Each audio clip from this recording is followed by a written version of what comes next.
All right, I fully understand that athletics right now, specifically college athletics, how I saw it is very transactional. It's very transient. It's a lot of movement, and it has become more transactional. But I believe you can be transformational in a transactional era. And so I was asked this question. One of the things I love doing is spending time with people in the space and spending time with these people and talking to them, people in player development, student athlete development, people at the pros, people overseas, people in college. I love having these conversations, high school youth, because when they give me these questions, I'm able to bring content to you all. So the question to me was like, how can I develop athletes when they're only here for a short period of time? And so it made me think like, hey, you know what?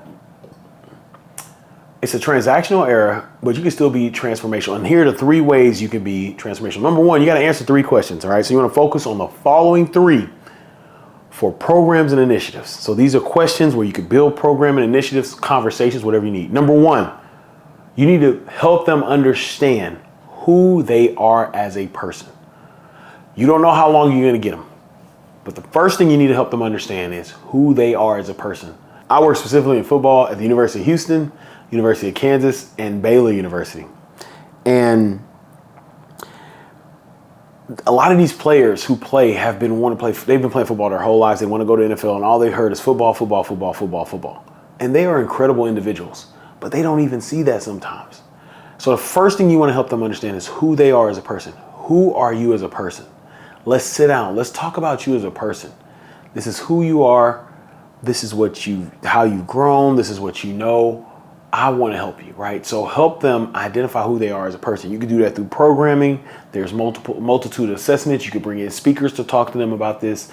You can have different programs. You can walk them through it. If you got some players like, hey, we're going to walk through this 4-week, whatever you want to call it, to find out who you are, to look at your passions and dive deeper into what your passions are, who you are as a person, and how you can get these things done, right? And so there's a lot of opportunity there. You have a lot of opportunity to find out who they are as a person. Just conversation. Talk to them. Find questions. You go on ChatGPT and say, "Hey, ChatGPT," and I'm gonna do a podcast on player development and AI. I'm gonna do it. You say, "Hey, ChatGPT, hey, can you give me 5 questions that dive deep into a person and helps a person identify who they are at the core of their being?" Boom. And you sit down and you ask those questions to those athletes. So you need to find out who they are as a person. Number 2, who they are as a leader. Who they are as a leader, right? Or the impact they want to have on others, or the impact they want to have on others. Who are you as a leader? What's the impact you want to make, right? Once again, there's assessments, leadership assessments. You can bring in leadership speakers, right? Talking about leadership. You can go to ChatGPT, ask those questions, right? But you want to see who they are as a leader. So I went from who I am as a person. Now I'm going to leader, which is my impact. This is who I am as an individual. And then here's my impact, right? Here's my impact. Who are you as a leader?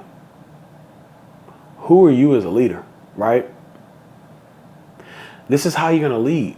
This is how you're going to lead when you leave here. You're going to have a lot of opportunity to lead here while you're playing your sport, right? But who are you as a leader? You may leave in 6 months, but you need to know who you are as a leader and the impact that you're going to have on others. And then what are they interested in personally and professionally?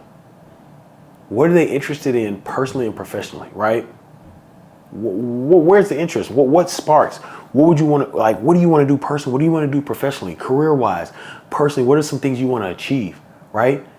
So, man, hold on, y'all. I got to write this down because sometimes you start cooking. Ooh, hey, I write these notes down, right? I got my notes.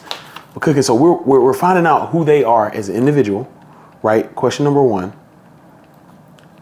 Find out who the impact they want to have. Question number 2. And then we're finding out their interests. Right? Question number 3. Man, I got to write that down. That was good right there. That was good. Well, what are they interested in? Career-wise, right? What are you interested in? Not what you study. I used to ask my players all the time, what do you want? Well, I'm studying. I'm not worried about what you're studying. What are you interested in? What are you interested in? Personally, what do you want to do? Do you want to travel the world? Do you want to be a content creator, right? Do you want to do this? Do you want to, buy homes and invest and make money and give or create a nonprofit? What do you want to do? What are you interested in personally and professionally? And I know, a lot of you all, you may not be able to do the programs you did historically 5 years ago, before the NIL and the revenue sharing and what college athletics is today. But there's 3 questions you can get out of these players. Who they are as a person, It's the individual, who they are as a leader, the impact they're going to make, and then what they're interested in personally and professionally, their interests. And so when you get to the individual, find out the impact the individual has and the interest they have in that, you can help them. This is an opportunity for you to develop them while they're there. You got 6 months. Those are 3 questions. If you find those 3 questions, if you can help them discover this about themselves, if you can get out of them, I promise they won't forget those 6 months they spent with you. They won't forget the 6 months they spent with you. Now, you can ask those questions straight up. You can do it through programs. You can do it in initiatives. You be creative. If you need my help, reach out to me. I'll help you do it. But these are the things we need to do to continue to be transformational in a transactional era. This thing is becoming transactional, and the transactional people are trying to just make it business. It's just business. It's not just business. They're 18 to 24 years old, 25, right? And we still need to be transformational. We still need to be transformational. Because they need it. We all know they need it. We all know they need it. And so these are 3 areas, 3 questions, 3 focuses, whatever you want to call it, to continue to be transformative in a transactional era. Now, you just watched this. You said, man, thank you so much for that. That's going to help me, but I need help doing that. I have an assessment for you.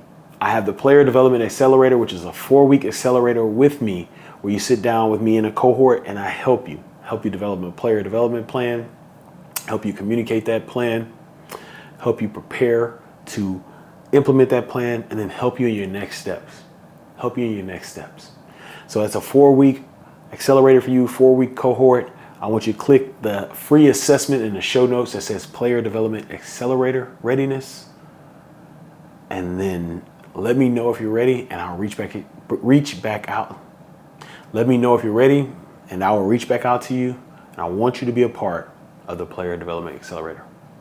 As always, I want you to create generational impact. Don't wait, create that generational impact today. And here's a video that's going to help you immensely. Have a good one. Let's continue to be transformational in a transactional era.